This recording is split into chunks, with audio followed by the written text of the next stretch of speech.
ভারতের বলাগাই আর চলবে না। শ্রীলঙ্কা ভারতকে বোল্ড আউট করে দিয়েছে, নেপাল ভারতকে বোল্ড আউট করে দিয়েছে। 24শে জুলাইয়ে আমরা বাংলাদেশের ছাত্র জনতা ভারতকে বোল্ড আউট করে দিয়েছে। সুতরাং ভারতের আধিপত্য বাংলাদেশে আর ফিরবে না, ফিরবে না, ফিরবে না। যে ভারতও বাংলাদেশের সামান্য একজন ক্রিকেটার মুস্তাফিজ খেলতে পারে নাই, সেখানে বাংলাদেশের পুরো 11 জনের একটা ক্রিকেট টিম কিভাবে খেলতে পারে?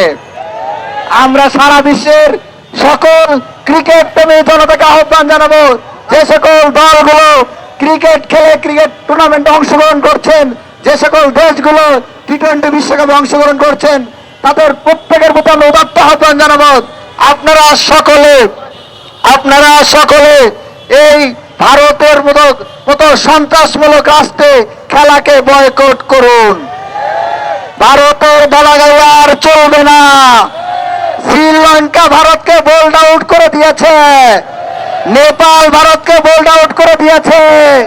24শে জুলাইয়ে আমরা বাংলাদেশের ছাত্র জনতা ভারতকে বোল্ড আউট করে দিয়েছে।